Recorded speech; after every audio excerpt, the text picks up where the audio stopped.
that has, sorry, I got interrupted by the recording in progress.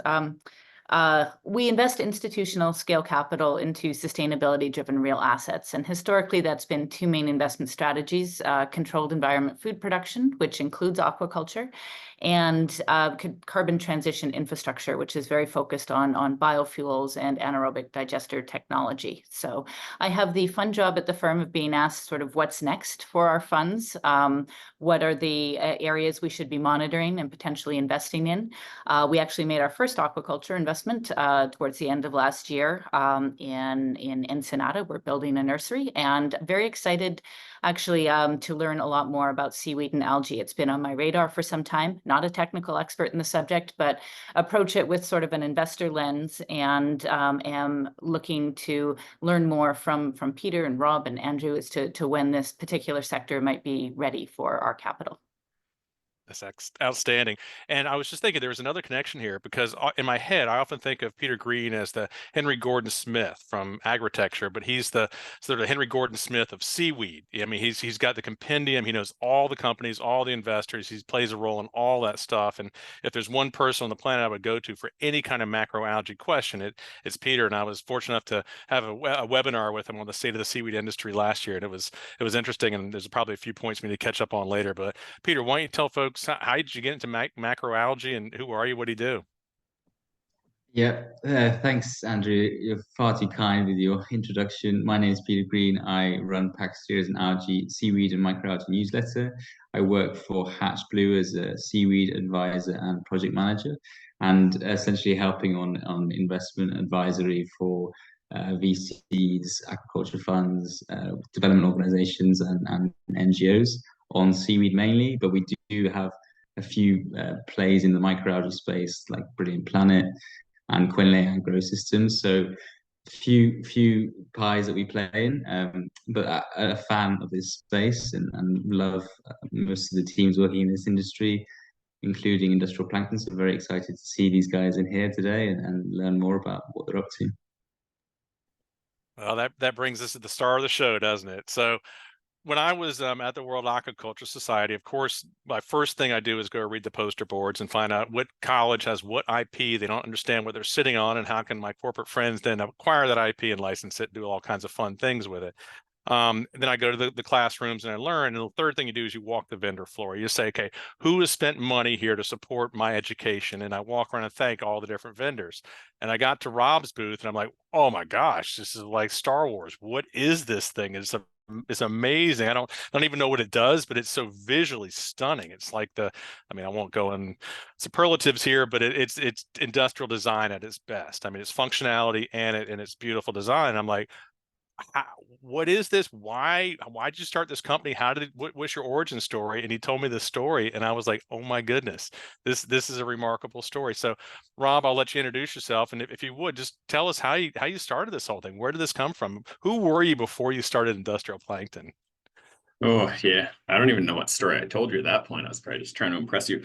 But no, I've done about, say, 20,000 hours of three-dimensional modeling kind of stuff. I was just obsessed with that. So yeah, that's kind of why our thing looks pretty cool, because I love the shapes. But before this, yeah, I'd done a biology degree, and then I did a mechanical engineering degree. And I was at the time working for, doing some drill rig designs. So sending drill rigs all over the world that I was, designing out of my bedroom for a guy back in New Brunswick. And that ended up leading into a series of contracts with British Petroleum that went on for 3 years. So I was designing oil rigs, but my personal passion was aquariums and just aquarium fish and corals. And so I had just tanks and tubes all over my bedroom growing different kinds of corals and fish. And I was selling enough of those to actually be paying my rent at the time, which is it was fun to be just producing live organisms and actually getting money for it.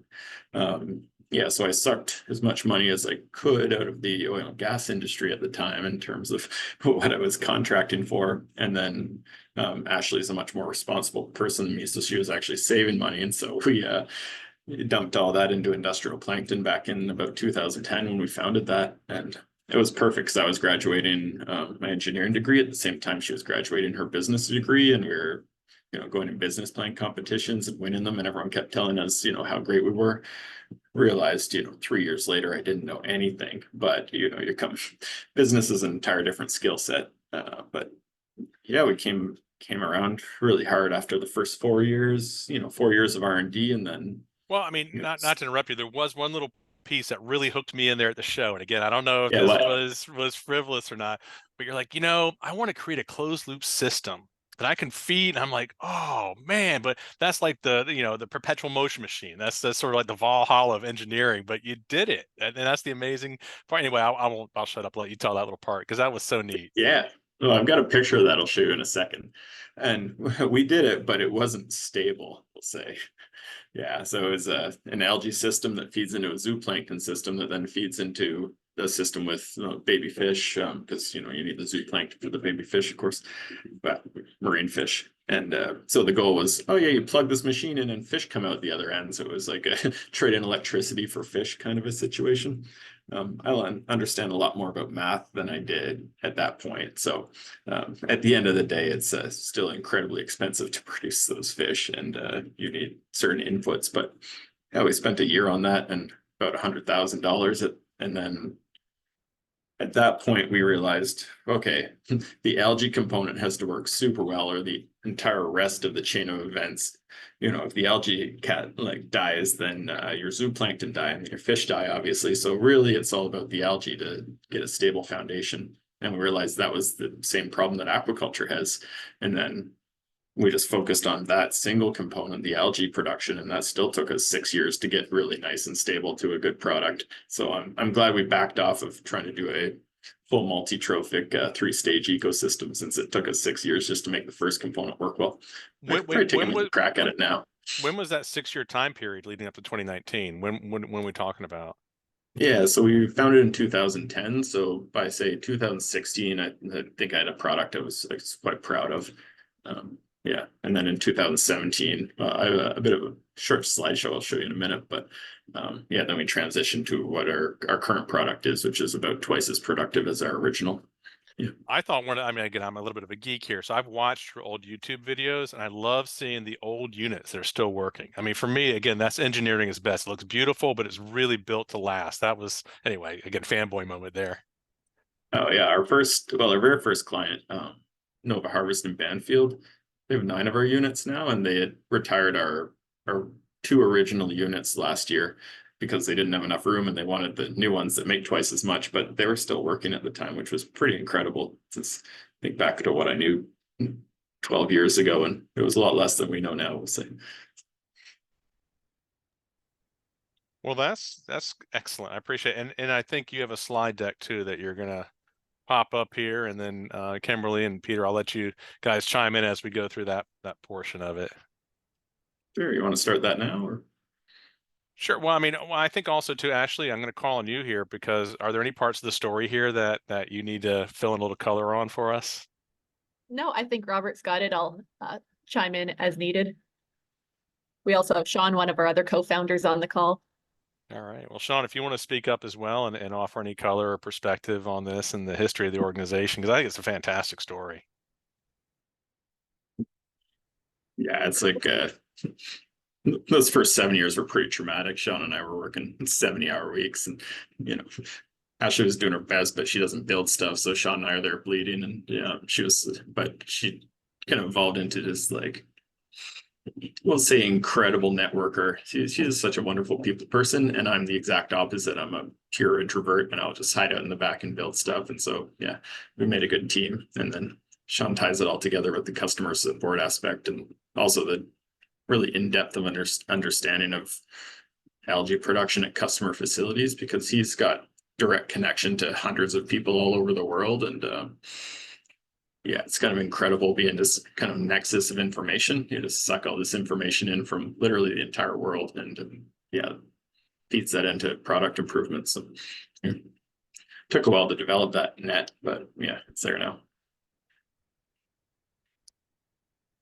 Cool. So you want a slideshow? Let's do it. I was thinking with an introduction like that, Sean's got nothing else to say. Well, No, yeah, no. Thanks, Rob. Yeah, no problem.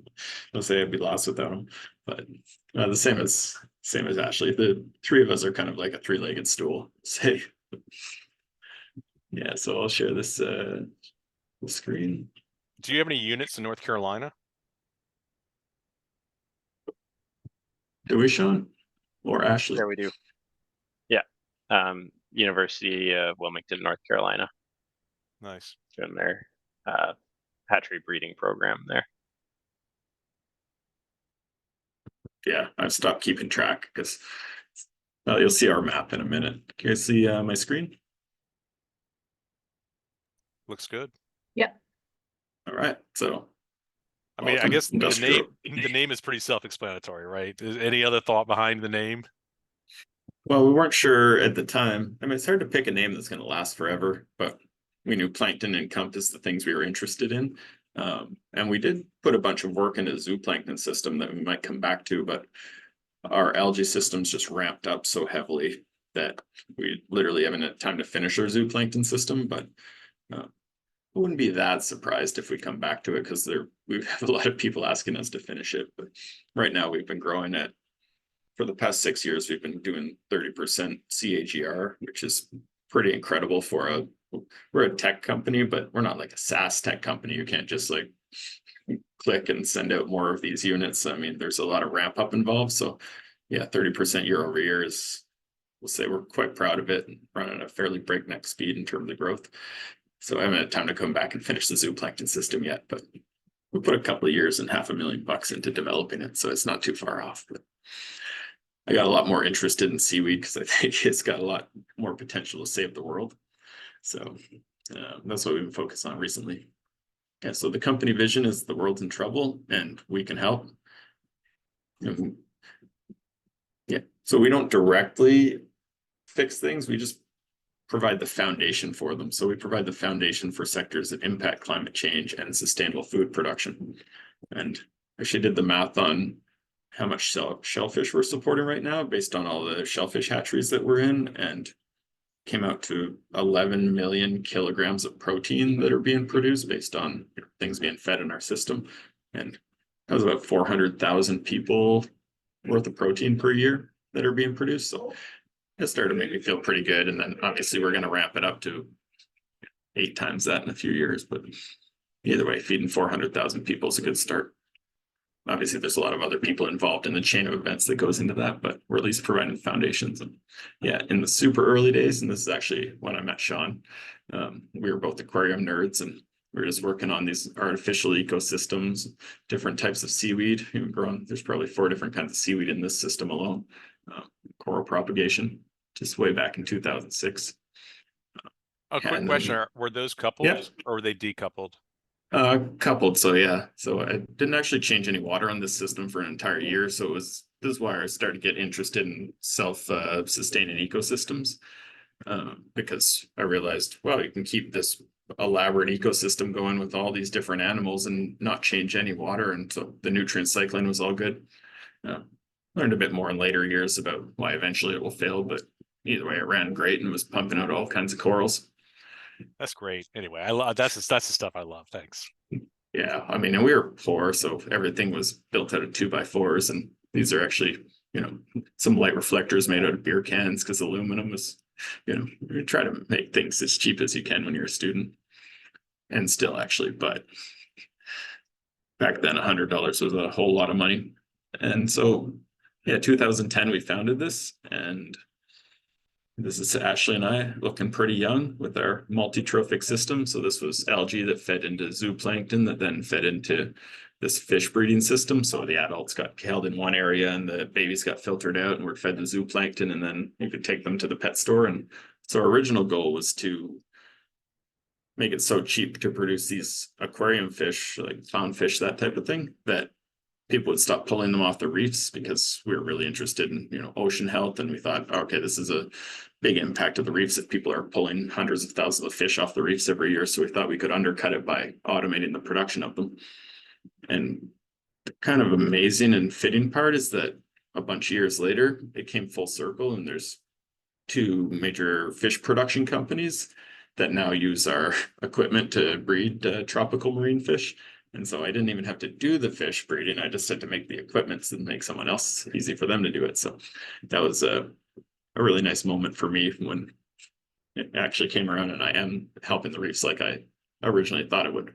But at the time, like I was saying, if the algae collapses, your zooplankton collapse and your fish die, etc. So really, you really have to start with a stable foundation, or nothing you do downstream really matters if you don't have the foundation right. And so we start focusing on the algae production, 2011. I gotta Go ahead. interrupt here again, because even the early prototype, I mean, there was still an aesthetic there. I mean, an aesthetic beyond what I see in a lot of the college labs and the proof of concepts that are out there. I mean, did aesthetics drive your design, or was that a part of what you're doing? Or is that, I mean, it's just form following function?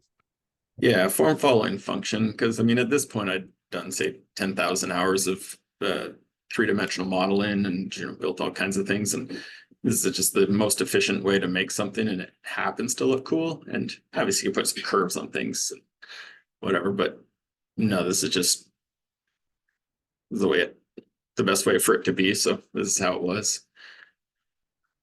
Hey, Rob, Yeah. I've got a question. I mean, even if you're using beer cans as part of your design and trying to keep things inexpensive, I mean, it looks really cool. And well, I'm thinking probably the next slide, but how did you finance it in the early days? I mean, So Ashley and I won $5,000 at a business plan competition, and then we won another $30,000 at another business plan competition, which was just great. And then we got 2 angel investors in the beginning for $25,000 each, so that got us up to about $85,000 for the first year, which is incredible because we spend that probably every 10 days right now.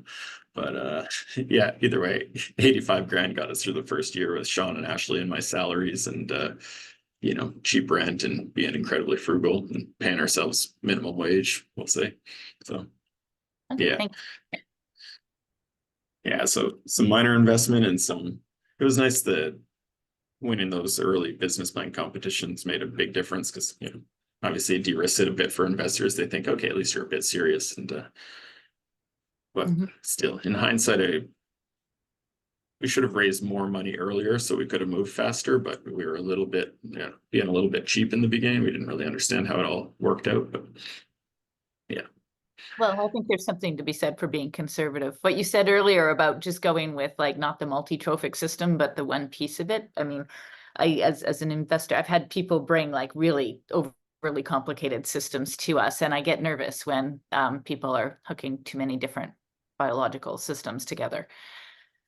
Yeah, rightly so, because if any aspect of it goes down and the whole thing, if they're all completely dependent on each other, yeah, that becomes very scary. So yeah, we just focused on one, and that in and of itself is complicated enough. But yeah, eventually, we'll see. We'll probably do the zooplankton system, but it'll be about a year because I got enough work to do on the seaweed production side for a bit. But we are moving into a new office soon with a lot more space, and we'll see how the finances go. I might hire a whole new engineering team for the zooplankton, but right now people are working pretty hard. Yeah, so 2011 we built this prototype, which is quite beautiful. It has this pink glowing rim and you can kind of see how it started to evolve towards our current product as it goes. So this was 700 liters, and we got this is an isocrisis culture, which is popular aquaculture species produced, and we got this up to about 8 million cells per mil, and we're really happy with that. And now our current one does continuous production at say around 20 million cells per mil when it's going well. Maybe 15 is more conservative. Sean always encourages me to be more conservative with what I tell people so that we manage expectations. But either way, our current one is 2 to 3 times the density and continuous production that this one was able to get to based on a bunch of optimizations. Yeah, so then we took our prototype and actually made a commercial model of it and produced this for the next 5 years. We produced, say, 20 of these, and then by the end, I was quite proud of it. It was working well, but the production metrics, what it cost versus what it produced, it was still just barely. It was hard to convince people to buy it. So then we could either make it cheaper or make it produce more. And so we made it more expensive, but able to produce twice as much. But we might have gotten, 40% more expensive, produce double the biomass per day. And so we crossed that threshold where it actually started to make financial sense for particularly hatcheries to purchase it. And also for biotech producers for, they call it seed trains. So, take your inoculum and you put it in this and it scales it up to, this is 1,200 liters. And then they dump that in their 100,000 liter system. And then their big system will run for longer. And while it's running, it will produce more. So improves the entire production metrics of these large facilities. But our primary market is aquaculture hatcheries. So this was, ton of fun, and I'm very proud of it. The difference from our old ones, because these are all high surface area tanks. So we have this kind of squiggly piece of acrylic so that you get further into the dark zones on the inside of the tank, since the light only penetrates, about a centimeter into a thick culture. So you're really only getting growth, 1 centimeter from every lit surface. And so this one, we increase the surface area considerably more. So these blue things are heat sinks for the LEDs. Inside of that is a large acrylic cone that goes into the tank. So it's like an old school Iron Maiden with spikes that come in from every direction. And so it was a tricky shape to figure out how to make, but you get really good density for a tank this big. So, if you didn't have spikes sticking into this and letting light into the inner area of the tank, then you'd probably get, 1/5 the density, and it wouldn't make sense to lay out all this cost for a nice control system and chilling and, micron filtration, etc. So it only makes sense if you can get the density up high enough to offset all those additional costs. But those costs are the thing that makes it actually work reliably. So we had to make them all work together. And I'm going to chime in here really quickly, just back to that one there. Something I learned from you was that each bit of plankton or what algae needs a photon, and how does that photon reach that density in there? That was an eye opener for me, because I just assumed you just flash it and everyone's happy. And the other piece too, I asked you the naive question is, how do you clean this thing? And you're like, oh, I'm glad you asked. How do you clean this thing? Yeah, so this one has a spray cleaning system. So this one, because it's got spikes, it's got a post that comes down the center, and there's multiple spray heads that come off in different areas, and the whole post with the spray heads rotates, and it's essentially like a dishwasher. So it just pressure washes the inside of the tank. So people will typically inoculate it. It takes about a week to scale up. And then after that, you'll continuously harvest, say, 30% a day for the next 2 to 3 months. And then at that point, eventually things will start to stick to the side, or maybe something got in there, because it's a numbers game. You're moving hundreds of liters of water in and out of this every day. So eventually something will get in. Well, somebody did run one for 11 months, which was pretty neat, but most of the time it's 2 to 3 months, and then it'll start to become just a little less productive. And so when you have a scheduled time, in your facility, you don't need algae for a few days, then you drain it and you put some cleaning solution in, so caustic or acid to dissolve the biofilm, spray it around, and then it's just a sealed environment that's now been cleaned and sterilized, and you can re-inoculate, scale it up, and run it for another 2 to 3 months. And also, clients will typically have, say, 2 to 6 of these is a general range. So you'll have several of them going, and you just take one down, and it's only down for a week between scale up. So yeah, you just plan it for that. But at least the cleaning's very convenient. Otherwise, you can't get in there with a brush and scrub it. And even if you could, it's not sterile because the lid's open. So this is a fully sealed environment that cleans itself internally, and you don't crack the lid. Yeah, so that was a bit rambly, but I think it answered your question. On that point, Rob, why did you choose photoautotrophic systems as opposed to heterotrophic systems for algae culture? Was there some modeling involved in scale up that you ruled that out instead?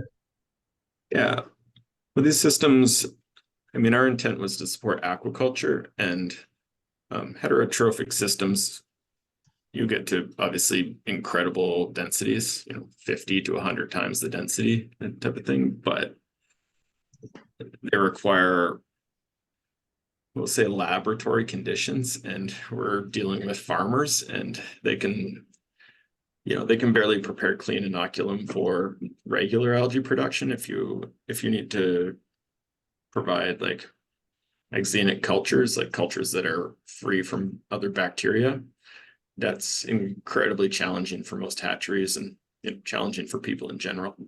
And so if you have any kind of contaminant bacteria in there and you're trying to grow a heterotrophic culture, you're putting sugar in, that bacteria is going to grow, it replicates every 20 minutes versus your algae might replicate every 4 hours to daily. So your bacteria just takes over your culture in that case. So yeah, it's mostly based on the limitations of the clients. But if people do have the laboratory expertise to actually grow heterotrophically, it's a great way to go for certain applications. But we're going for on-site production in a farming environment. And you say aquaculture hatcheries is the primary market. So these are the guys using it for, say, shellfish feed, for example? Yeah. So shellfish hatcheries are, half our clients are shellfish hatcheries. So they'll use it for on-site production for their baby, say oysters, up to maybe 5 millimeters, that type of thing. So feed in the very sensitive early stages of shellfish. And also, we have several mussel hatcheries and probably some oyster or some, oysters is maybe 90% of our shellfish clients are probably on the oyster side. Shrimp are under that umbrella as well. Yeah, I never know if people classify shrimp as shellfish or not. Some people do, and I know I never like them. I just call them crustaceans, but so 50% of our clients are bivalves, and another 10% are on the shrimp side. Yeah, and then close to 10% on the marine finfish side as well. And then about 25% are biotech, which is a whole slew of people doing completely different things. All right. Yeah, and so in addition to this interest in physical design, we do an incredible amount of work on our control system. In my opinion, it's the nicest one in the world. And you just get real-time monitoring of everything that's going on in your system. Like in this case, this is continuous harvest. So you can see the density increasing every day, and then you harvest it and refill it. And so your density decreases once you start refilling it, and then takes a day, fills back up. So you just get this daily production. And for an aquaculturist, it's every day they're getting the same amount of algae out. It's nice, clean algae, and that's what makes it reliable for them, because especially in aquaculture, it's not just about producing enough algae. If you produce algae with a lot of contaminants in it, bacterial contaminants like Vibrio, etc., which is super common in aquaculture, then it's like, you feed your animals, but your mortality rate goes up. And even if your animals, even if you do get a bunch of survival, those animals are stunted from birth. So if you feed them bad algae right at the beginning of their life, you're never going to get the growth out of them that you would if you hadn't, say, excessively challenged them when they were early. Just like people used to only be 5 feet tall in the Middle Ages because we didn't understand nutrition. And then the other problem with that is, it's like, your animal might not get as big. So people are like, I can accept that. But the big problem is it messes with the feed conversion ratio. And so during the grow outs, you need to actually be feeding them more food just to get the same growth out of them. And so aquaculture runs on fairly tight margins to begin with. And so increasing the operational costs in terms of the feed is a major problem, because, for grow outs for marine finfish, super rough metrics, the feed cost could be half of your operating cost. And so if you increase that operating cost by 10% because you're having to throw in more food, then you just increased your major cost by 10%. And so you'll know that might be the difference between you losing money or making money this year. And it all just starts way back at the very foundation of it with algae, which is, I think, is an underappreciated aspect of it. Because people really just think, oh, I got some animals in my hatchery, not, how hardy are these animals and how likely are they to grow? Hey, Rob, Yeah. who are you competing with, or what are you sort of replacing in terms of what these sort of shellfish clients, for example, would be doing in the absence of industrial plankton? Is it bad algae, like algae that's a poorer quality than what you're producing? And I guess they're seeing enough advantages in whether it's yield or feed conversion ratios that it's certainly worth it to them. Yeah, it's so what we're competing with, like what we just call the status quo. So it's, at least for shellfish hatcheries in North America, it'll be typically, say, 400-liter bags. And so some companies will have warehouses of these. They'll have, say, 200 of these bags in a warehouse, and they're literally just bags, and you come and jam some tubes in, and it's just a warehouse full of bags and tubes, and there's always something going wrong, and you can never really keep up with it. So it's a ton of work, and they don't get to nearly as high densities as we get to. And so our system might replace, say, 20 to 30 bags on the upper end. So, you can replace a warehouse with, say, 4 of our systems. So it's a huge floor space savings, and then also a giant time savings. So, it might take 3 or 4 people to run that warehouse of bags, but a single person could run these 4 systems. And then, so staffing and floor space requirements and the quality of the output, because if you have that many bags, you really can't ever keep really good eye on any of them, and every single day you're coming in poking at something, and it's like, oh, this one's not getting air. It's like, oh, what happened? Oh, this tube's pinched here. And it's just a giant mess. So Yeah, no, beyond. Go ahead. I'm sorry, sounds Kimberly. like a huge improvement between the labor and the FCRs, and just the quality, I guess. And sitting here now, having diligenced a hatchery nursery system, I'm keenly aware of how the production economics are impacted by feed and labor. So if you can good. solve for Yeah. those, yeah. Yeah, you've dug into the numbers, and now you realize the importance, because Well, I'm sitting here wondering if I can feed this stuff to baby striped bass.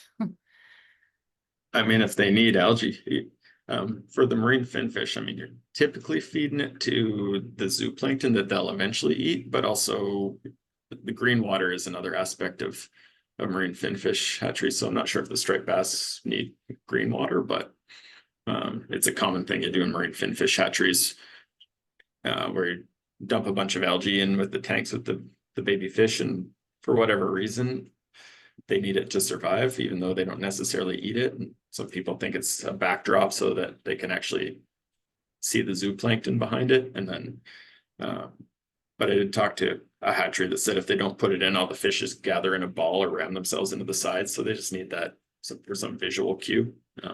And also, if it's live algae, it actually improves the environment if it's growing, because it'll be absorbing nutrients. But if you're putting dead algae in, it'll just, start to decompose and then actually add to the organic load of the tank. So I'm a big proponent of live algae, but I'm quite biased. I think. Yeah. And so at this point, I mean, we're just pumping these things. Yeah. In total, we've built over 200 of these systems, and to these primary markets. So we also have 100-liter, but we don't sell nearly as many of those. So this is more meant for researchers, and it was actually at Cawthron in New Zealand, and it's, I believe, public knowledge. Ashley, we can talk about them. That was a shrimp hatchery, but they've upgraded to our larger ones since then. Okay, But yeah, a great like similar to picture the to share with Cawthron picture. Yeah, it is. Okay. Similar. But yeah, so on the biotech side, Cawthron is doing some, well, say opioid replacements for medicinal use, which is great. And yeah, I've seen that on the internet, so I'm sure I can talk about it. And then this is a company that I don't know that I can talk about, but they're using our stuff to seed their larger system. So they have hundreds of kilometers of tubes, and then they've installed our system to essentially scale up some inoculum for their much larger system. And yeah, that's helped get longer production runs and more productive production runs. So they eliminated an entire greenhouse they were using for seed train just with our tube reactors and transporting their seed train algae to this facility. So definitely a win for them. I'd heard something about that, but I didn't know if I could It's State always, that clearly. it's always great when I connect the dots, because that opioid news thing, I remember seeing that, but I didn't realize you guys were obviously looking at that picture. It's you guys, so that's good to hear. Can we talk a little bit about species of algae? We're talking about algae quite generally. I'm just wondering if you can touch a little bit on what particular species or cyanobacteria you might be looking at. One of Now my always call brochures Sean here. in for that one too. Yeah, I know. I don't see it. Oh, there he is. Yeah. Yeah. So Sean does he's our chief science he had a officer, call, so he yeah. knows the most about species. I've got them all listed on our brochure here. There's a lot of them. Essentially, we've grown, say, 30 different things, and everything just works great. But which one in particular are you interested in? Me? Oh, no, none in particular. The ones with high protein content, I guess, is of particular interest. Things that grow really fast and bloom pretty well, but nothing in particular. Obviously, I mean, covering a lot of spirulina and anachalyropsis these days. You guys don't delve into astaxanthin at all, do you? Those production, oh, you do as well. In the green stage. Awesome. Yeah, I'm not an expert on all Yeah. hundreds of thousands of species, but certainly those three get a lot of interest because of the supply chain in Asia. And a lot of people may use our equipment, but they don't tell us what they're growing too. So we deliver it and don't hear all of their details, but then they order more, so something works for them. Beautiful. So Thank to you. attempt to answer your question there, the center image that Robert has for us here is a facility called Ecoduna in Austria, and they're producing they produce a lot of algae. The majority of it is chlorella, followed by spirulina, and they're basically producing that for human health supplements. So on the biotech side of things, most of our growth in the bioreactor, as Robert has said, is in the scale up process because they have 230 kilometers of that glass tube, which is all inoculated from those two bioreactors. As far as kind of composition of cells, because the majority of our market is in the marine aquaculture space, that kind of biases most of our production data and information that we have towards things optimizing for omega-3s. So DHA and EPA being the key aspects that you want complementary for aquaculture feeds, and especially in oyster and clam and mussel larvae, kind of balancing that between flagellates and diatoms. So I would say, somewhere in a range of all the bioreactors in the world, somewhere between 35 and 50% are growing some form of isochrysis or T-iso, and then followed by Catostris species and other general marine plankton, and then it's kind of those biotech players who start playing around with the astaxanthin again in green stage, is what Ashley said, and kind of those trends progress. The more obscure you get, the more you get dinoflagellates and coccolithophores and soil algae. All the weird stuff that we don't hear about it. Like somebody, I don't know, it's pretty regular. Somebody will say, "Can you grow this?" And it's something we have never heard of, because like you're saying, Peter, there's hundreds of thousands of them, and aquaculture kind of focuses on maybe 15 of them. But yeah, Thalesia sierra is a popular one as well, or among the shrimp farmers, and that one grows super fast. So, and our senior biologist is a diatom expert, so she loves it when we're growing diatoms. But great. So then, does that answer your question, Peter? It's a pretty open-ended question, but Yeah, guys, I don't want to keep asking questions. I'll let you move on. We could go all day, so I'll let you continue. I know Kimberley had some points raised around omega-3s, and maybe that area is growing, at least what I'm seeing, but we'd love to hear on the ground if you're seeing that too, but we can talk about that later, and you can just move on for now, I think. yeah, probably only have, I guess, in 5 more slides.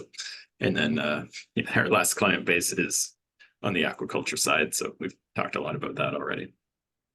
So currently we've built over 230 algae photobioreactors and sold them to 32 countries, which is pretty proud of that, since just started this as people interested in fish, and now we're supporting big chunks of aquaculture all over the world. At this point, we're supporting, say, 80% of the shellfish production in British Columbia. It's begins its life being fed on our equipment, and then we're in, say, over half of the shellfish hatcheries in North America in general. So that's pretty exciting. And yeah, we're up to 22 people. So it's our team, a lot of engineers and biologists, production staff, admin staff, etc. But the new frontier, so we started talking to Scott Lindell several years ago at Woods Hole Oceanographic Institute, and he twisted my rubber arm into developing some seaweed bioreactors, because I'm incredibly concerned about the state of the world, and this is something that can have a massive impact on it. But yeah, the sector's just not going to scale up quickly unless it's got a good foundation. It's the same as any new aquaculture sector. If you get those hit and miss years at the start, and you get half the places that go bankrupt because they didn't have anything to put in the ocean that year and they have no revenues, it really it cripples an industry getting off the ground. So yeah, start with a stable foundation, just like any aquaculture industry. So we made these seed production bioreactors. So these were tested at Scott Lindell's facility at Woods Hole, and performed very well for the year he was testing them. And then he outplanted the seed as well, and that went really well. So encouraged us to actually productize this. So then we developed these smaller scale systems. So these are just banks of 2-liter tanks. So each one of these might see, say, 2 to 4 kilometers of rope in the ocean. So that's, say, 60,000 kilograms of seaweed that could come off out of one of these tiny 2-liter tanks eventually, since they're just little specks, but they turn into entire kelp plants over the growth season. And that's going really well. There's been a ton of demand for it, actually more than we can keep up with based on our current office. So we're tripling our office size in about 3 months. We have an offer in on a place anyway. So assuming everything goes according to plan, we'll be in a much bigger office soon, and then actually be able to keep up with demand for these. And in addition, I mean, some people are buying them now, but they know they want larger ones later. So say a 15-liter version that will see 30 kilometers of line from it. And so as farms grow, they're going to want larger systems, and they're already asking for them. And the nice thing about this is these small systems can actually seed into the bigger systems. So even if people get some small systems now, they can just add the big systems on later, and they actually play well together. Because the difference between these seaweed production systems versus the microalgae, the microalgae might grow 50% or even double in a day, whereas the seaweed gametophytes will only grow, say, 5% a day, and then only 2% a day when you get up to a high density. So it's very different growth curves. So over the course of a month, you get a lot different biomass increase. And so it takes multiple months to scale this up from a small starting amount to an actual full tank, compared to our 1,200-liter system only takes a week to scale up to harvest density, whereas this might take 4 months if you start from a small amount. So having these small systems that can feed into the larger systems is actually a nice part of the seed train. Yeah, and also last year we produced an entire shipping container hatchery with, you can kind of see a little laboratory space in the back. So it's got your float hood to do biosecure transfers, and also some fridges and etc. So we'll likely start providing these fully done shipping container hatcheries next year once we have more space. Yeah, the place we're getting has multiple loading docks for transport trucks, and so I'm excited to get into this because it was a really fun build, and a lot of value to it too, because buildings are expensive, and just the time that goes into actually planning and setting up something. If you can buy something turnkey and plug it in and it does something fairly complicated, then and we've gotten a lot of requests for this already, maybe 5, but we've been slowing them down just because we didn't have time to do them yet, but next year.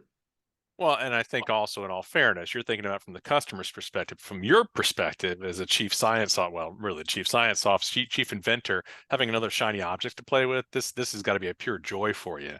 to be able to plug all this together. And again, I applaud your industrial design, how you're putting all the pieces together as you grow. Anne had a question about where do you get the different seaweed seeds from? Yeah, so is it Bigelow, Sean? Is that? Yeah, Bigelow and CMA have a culture collection. I believe it's Carrie there who manages most of the small stock cultures. And then we're seeing a lot of, at least along the East Coast of the US, a lot of individual, honestly, shellfish hatcheries who are starting their own kind of local collections of things, of local stock, rather than that's collected from the wild. So rather than ordering it from Bigelow and getting a specific strain, they're actually collecting blades of kelp and then isolating and starting from scratch, which is kind of the more traditional method of kelp aquaculture, where you have to collect the mature kelp blades and then get them to reproduce, and then you're at the whim of Mother Nature in terms of when that happens. So this is a kind of enabling technology of being able to bank that biomass and that seed for next year's culture and have enough to seed your lines without relying on harvesting and then getting back out in time. Yeah, so to expand on what Sean was saying, so traditionally people, they'll wait till the kelp produces its spores and collect those. Well, collect the fronds and then have the spores release and then take it through a life stage until you end up with gametophytes, and then you can grow those up, and or you just put them in essentially an aquarium with these spools of twine, and eventually they'll attach to it. But that takes you, multiple months, and if something goes wrong, that's it. You don't have any more. And yeah, like Sean was saying, this changes things because you have multiple redundant systems. I mean, you could lose one or two of them. It's not actually that big a deal.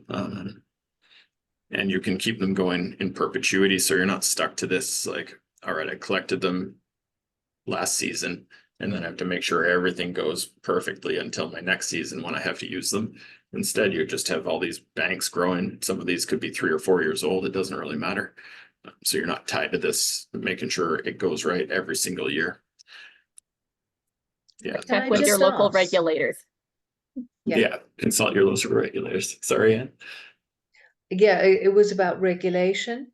Certainly on my site in Ireland, I can only grow native species, and collecting the seed stock is challenging, and cleaning it and making sure that it is sterile, that it's all going to work, is painful.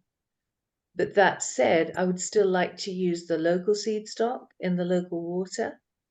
How would you overcome that? Because presumably with your banks, you've got sterile product that you've already cleaned and processed. Would that be done locally, or would that be done more centrally? Yeah, no, you could do it the exact same way you're doing it. You just have to do it once. So you'd go out to the wild and you'd collect it from, wherever you're planning to outplant it. So it's within whatever kilometers.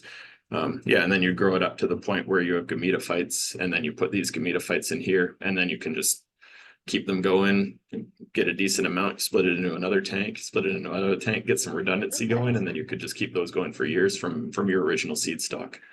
Peter might have some input on that too. I'm not sure, from the European seed stock. Yeah, sorry, I'm getting really carried away here with all this amazing input and visualizing lots of shipping containers with different parts of the supply chain, because everyone wants to build stuff in shipping containers, and I'm getting quite excited about this kind of visual. Sorry, Ashley, your question was on European seed stock. Collecting seed stock, but SAMS would be a good local resource in Europe. Or yes, as well. Definitely. Yeah, Sam's and Hortimar's. Yeah. So these are the two leading guys. Lots of competition between them, and that's quite funny to experience the conversation when they're in the same room together.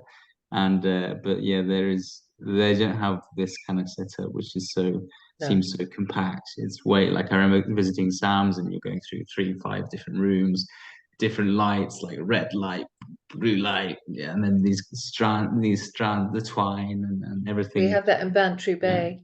Yeah. Fun, but not as efficient as this. I love this. I really love this. Thanks. Yeah, and interesting, the red light, blue light. So yeah, so you can adjust all that on the touchscreen. So, if you want to switch it over to blue lights, you just hit a button and say this many micromoles of blue, and you're going to do blue, white, and red. So you can do quite a mix of spectrums by combining those. So because it seems, I mean, there's still seems debated in the literature, but it seems like when you blast them with blue light, it transitions them from gametophyte stage to moving on to their sporophyte stage. But we haven't done a lot of work on that transition, but at least we give people the levers to pull if you want to. So some people do it with chemical stressing or temperature or various things, but temperature is yours.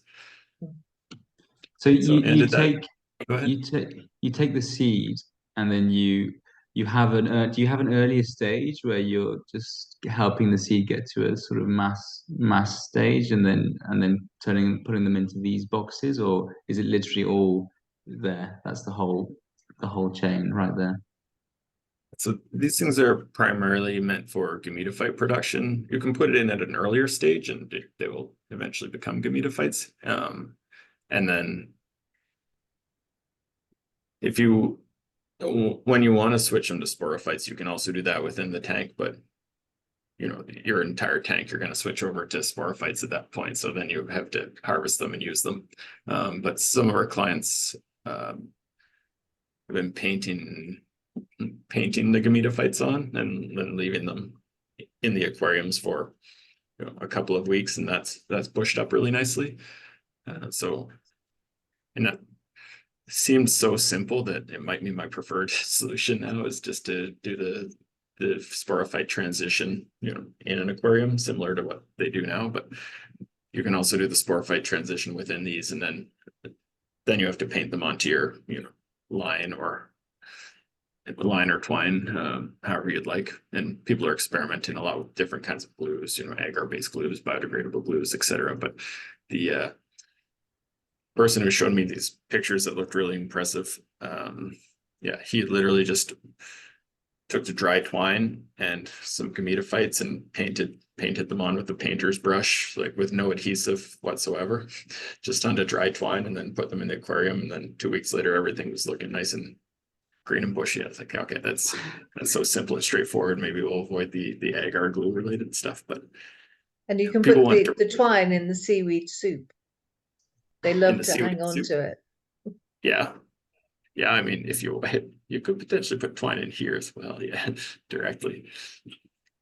Yeah. So are you saying you can just take this thick amount of gametophytes, harvest them all, and then put them into say an aquarium with your twine? Is that? Well, the way I was seeing it done in Bantry was that it was a lot of plain twine.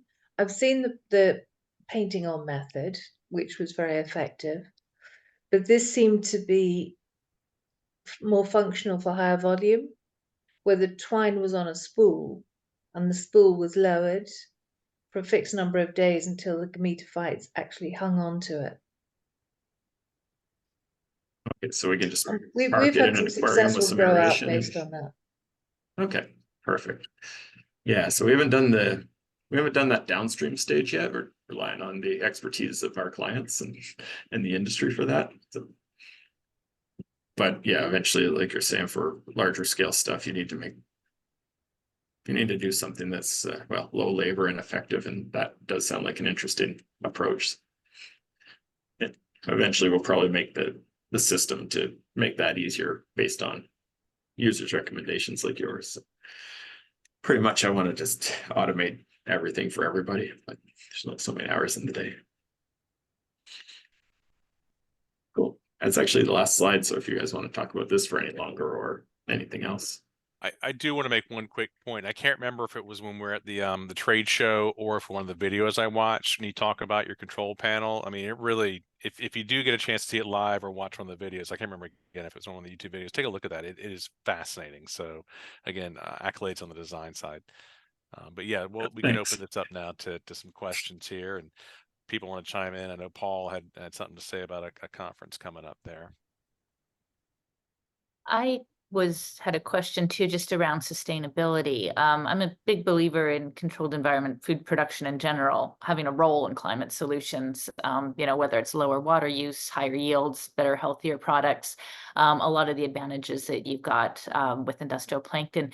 Do you ever get asked about energy use? Because, we get investors who want to see all these sustainability metrics. And I think with like a greenhouse, one of the Achilles heels perhaps is energy use. So is that an issue at all with the bioreactors? Yeah, we actually, well, compared to traditional methods, it actually saves energy. And so, from the aquaculturists, a lot of that is our transition into LED lights versus people generally had fluorescent tubes for these bags at the time. If people are using LEDs for their bags, it's probably closer to a wash, but even at that, we'd still come out ahead because you need so many more bags and so much more light, and you don't get the same density. So even though they do consume a lot of electricity, say 2,000 watts, something like that, the amount of algae that comes out of them is more effective. Yeah, on a per kilogram or whatever. Yeah, more kilograms per kilowatt, I think would be a good way to put it. Watts per trillion cells, I think our customers have done studies on for how much production they get per how many watts go into that. So we have all those numbers that they've submitted to governments for some good sustainability grants. Okay, that's great. And just I'm wondering in terms of like scaling the industries for you, just what barriers do you need to overcome? What capital do you need? What are sort of next steps for industrial plankton? Yeah, so right now, as I mentioned, we're scaling into that new facility, so we have all the financing lined up for that. We do want to take another step forward with our current product line, and they call them Lamborghinis. They're beautiful. They're fairly expensive, and so we don't have nearly as much penetration into the developing countries where they're a little more cost sensitive than I suppose they are in the Western world, and the labor costs are a little less, and so the metrics are a bit different. But I do have a design of we'll say a pared down version of our current system that I wanted to launch into that market, and that would require some financing to develop. And so we are looking at raising say $4 to $5 million over the next 6 months to help launch that. Apart from that, I mean, we've been cash flow positive for the past 6 years, so we're really just self-financing things at this point. But to take those interesting leaps forward, you do need a bit of external financing. And honestly, I'd love to just triple my engineering and biological team because I have a million projects to do. But even with 22 people, everybody's working hard. So I can put some more people to work. You've got a super growth trajectory so far. So yeah, I mean, it's a 30% growth for the past 6 years. It's crazy, but I want to push for 40. The world's going to hell really fast. So that leads on to the financing investment. So you guys are raising 4 to 5 mil right now, or more. That's for your scale down system. But is there more for a bigger scale up scenario, and where are you hoping to double down aside from that scale down system? Yeah, no, the 4 to 5 would be 5 would be our max. Like I don't need more than that. Well, we started off very frugal, so we'll say I don't waste money, and so that would be plenty to accomplish what we have in our current pipeline of goals. We'll have to have another webinar next year to talk about future plans then, Peter, so we don't divulge anything we shouldn't know. Indeed. And Anne, I see you have your hand raised there. Yeah, it was really just to talk a little bit about the concept that we have with Algae UK, and we're forming partnerships globally, and it's about where it's particularly of interest for me, your system, is that we engage with fishers in different communities and we turn them into ocean farmers. So it's a towable small-scale seaweed farm for which they will need constant seed stock. Our second bit is a shipping container that actually processes the wet seaweed on a daily basis. So it's not big, it's not wasteful, it's constantly producing liquid and solid outputs from macroalgae. I just see that it's a perfect fit. So your shipping container alongside ours, you're producing the seed stock. We're actually taking that seed stock, growing it out with our fishers, and then having the product at the end that comes into different market sectors. So very keen to follow the progress on that. Cool. That's really exciting. Yeah. And so you're taking existing fish farms and converting them into seaweed producers, or? No, well, our partnerships that we're forming are partnerships where they already have seaweed aquaculture or legal access to seaweed. So we're partnering with them, we're providing the technology and the route to market because we've got a whole marketing piece around the seaweed outputs. So it could be targeted at food production, fertilizer, even biopolymer, and at the high end, cosmeceuticals and pharmaceuticals. But in order to get the consistency, in order to get the supply chain and the volume, we need scale. So we need to roll this out quite quickly. For the seed stock, that would only be in one region, but there would be a cluster of 10 processing units, and the fishers would come in, have a pre-seeded unit that they would tow out. We're just addressing those barriers for small-scale ocean farming. That's perfect, because yeah, it's really what holds it back, because the hatchery component is quite complex. Yeah, but one hatchery might supply 20 ocean farmers, but you can't have 20 ocean farmers each doing their own hatchery, because that's just, yeah, you got to specialize. Yeah, and having that local seed stock for me is critical. There's no point in shipping something in that's non-native. It's got to be robust enough, and it's got to be so that it's not going to invade or become an invasive species. Yeah, that's a nice aspect of kind of our multi-tank systems.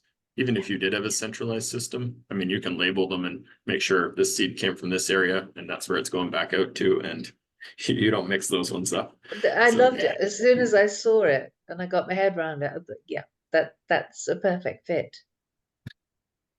I am excited about the selective breeding aspect of it, though, with all the multiple tanks. So, and you can still selectively breed from a certain geographic region, but there's a it's I up can to feel a you. European grant application coming in. I'm working with Philip Pouton. He's looking at the genetics of seaweed stock, ensuring it stays local. Who's that, Anne? Philip Pouton, he works out of Roscoff and the Sorbonne. Yeah. Yeah. Just a quick question, Rob. Sorry, who someone pitch in there? Sorry. I can wait. It was more on market demand, and you might know better than me on this. Animal feed markets. Have you thought about asparagopsis? Is that something you guys are looking into? Those seed stocks for those guys. I think there was a couple of guys that might be interested in this. Obviously, they have their life trying to close the life cycle, but might not play super well here. But just thought that as a market with strong growth drivers, wondering if that's something that's been on your radar. I was going to say, Sean was smiling when you asked that question, but go ahead, Rob.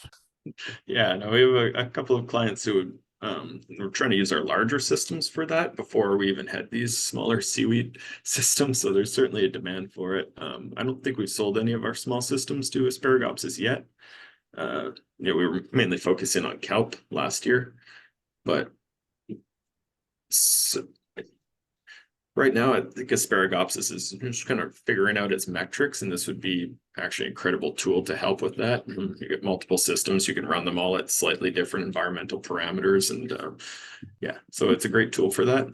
We just haven't had time to push into that industry, but I'm sure with a tiny bit of effort, there'd be some sales. But yeah, right now, yeah, we'll say we grew too much in 2 years, ran out of space. So every 4-pack of seaweed bioreactors we sell takes up the space of a 1250 we could have sold. So there's a production space fight last year. Hence the office expansion. So just looking at this, very initially, sort of from the outside. Well, first of all, congratulations on what you've achieved. I mean, first of all, your designs really, truly are beautiful. I mean, it's almost as if, not you could have those designs in so many different applications. They're just so beautiful. But so that's one thing. But also, congratulations on the market share gains that you've had, and that actually just kind of brings to mind a question. Like, you've done that really fast, gotten 85% market share gains in several very large geographic areas. So how large is the total addressable market for your product?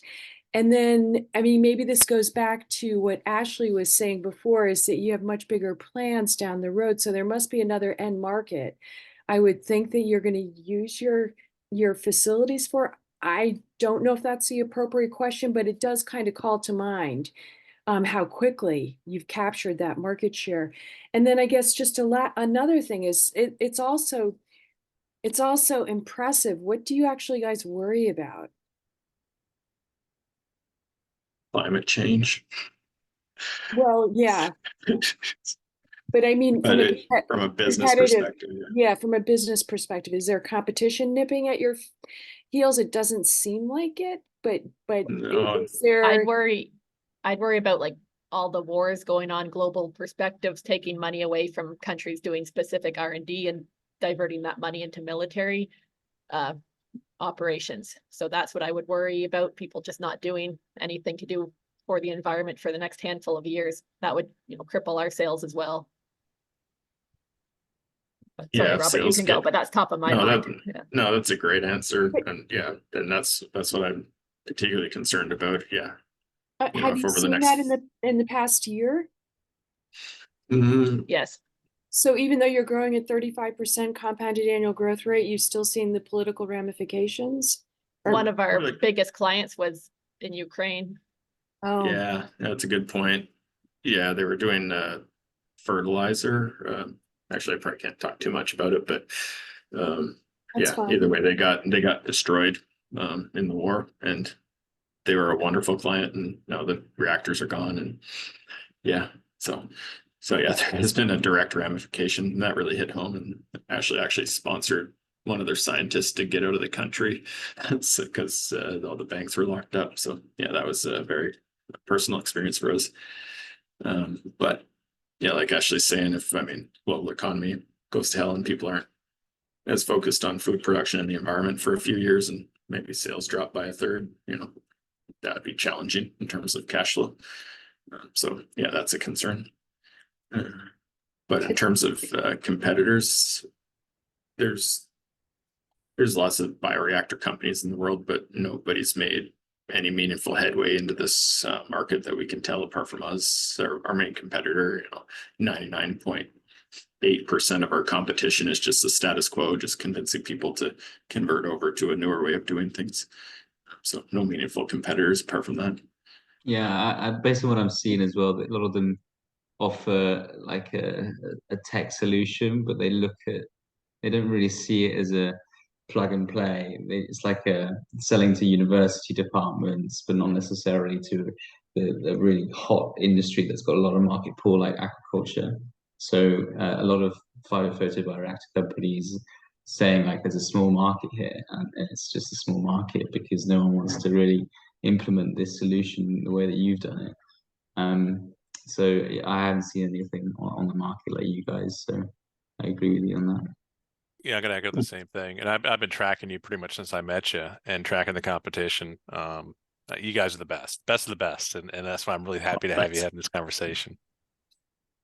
Yeah, well, that was But actually you know the cardinal rule: you never tell an investor you don't have competition. You have to come up with something. If you could find, I mean, I've seen the university things. I've seen, I won't say which states, but I see E-Wings on this call here. So there are some states that have invested a lot of money in putting a fluorescent tube in the middle of a bag and calling it a win for some aquaculture related organization. I've seen too many of those. I've seen people actually milking spironella out of socks in a poultry house by hand, and they have to do it all day long by hand. I'm like, isn't there a mechanical way we can do this? But it was like milking cows. So I've seen the other side of this too. That's the competition we're talking about, honestly. Wow. Yeah, and a lot of it comes down to that's weird. It's like we have nice technology, but a lot of it comes down to domain expertise that's been, hard fought to gain that. So, we're dealing with clients all over the world, and we've been at this for 13 years, and to actually support clients, because everybody's so different, and there's so many things that can go wrong with algae production in a on-site at a farm, we'll call it. So that's a big advantage for us, is just the experience that we have in the team, and you can't really buy that. And patents, I guess I didn't even ask about patents. You must have so many patents being an engineer inventor. Yeah, just a couple, because like I said, it's domain expertise. But we have a couple of patents, and also, we got some new ones coming up too. But I filed maybe 6 patents before this company, and just 2 with the company. I'm tired of patents. They're so much work. So expensive. They're useful. Yeah. Sometimes. What other questions? I'm sorry, Lisa, go ahead there. No, I was just gonna say thank you. And I find it fascinating, and I'm looking forward to following you guys. Oh, thanks. Thanks for the support and the kind words about our design. I do have one last question. This is not Andrew being weird, but I am involved in space agriculture, and one of the things that we're looking at is propagation of different types of plants and proteins in a microgravity environment. Is that something you would entertain, that thought process? Because I'd love to tap you into those folks if that's something you'd be interested in. I mean, as long as it's not a distraction, I'm easily distracted, but I've gotten better at saying no to almost everything. Well, if you want, I'll reach out directly to Ashley, and she can tell me no. How's that? Yeah, no, you can send it to me. No, it'll only be a distraction if I say yes to it. I can peruse it really quickly.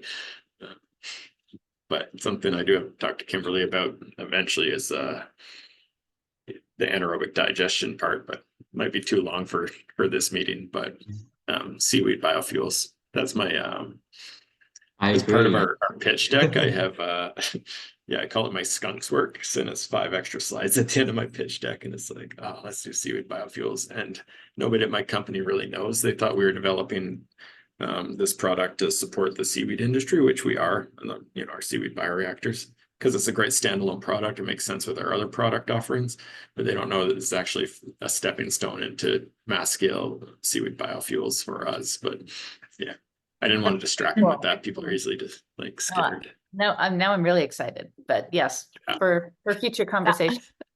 A separate conversation. They know now. Yeah, well, hopefully they won't see this. Rob, I'm crying a little bit inside when seaweed is so valuable in other sectors. We can burn it, but oh my goodness, I'd rather put it into pharmaceutical, into food, animal feed, and fertilizer. Maybe and the worst case is biofuel if it's contaminated with heavy metals. Then we can burn it. I agree, it's not the highest value use.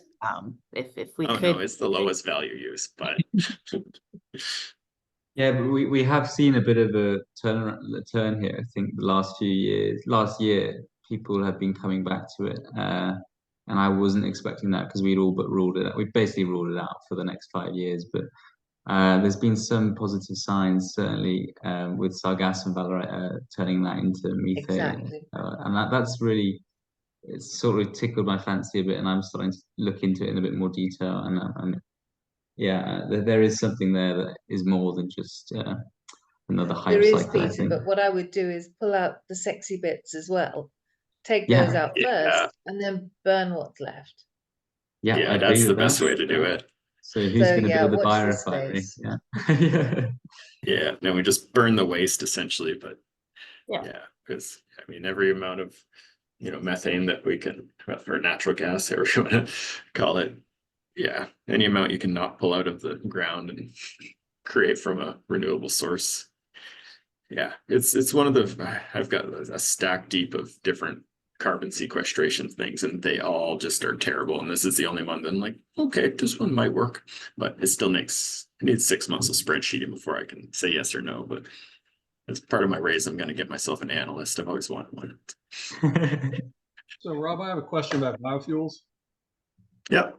Are you using the oil and the plant side of seaweed for biogas? Help me understand where you're focused in renewables. Yeah. So, I mean, right now that's just going to be my future Skunks Works project. So I'm by no means an expert on it.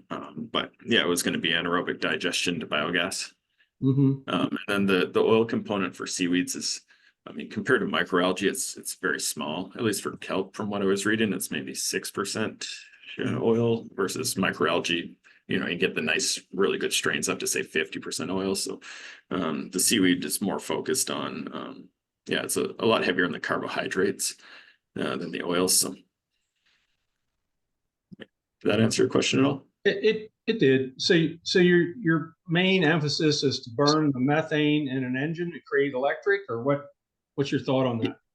Yeah, that would be the end goal. So yeah, I don't want to get into making liquid natural gas, but at least piping it to somebody that has those facilities, and got a couple of bays I was looking at. They're close to a pipeline. Yeah, but I don't know if I have the balls to raise the kind of money you need for, what do they call it, liquefaction plant or something like that.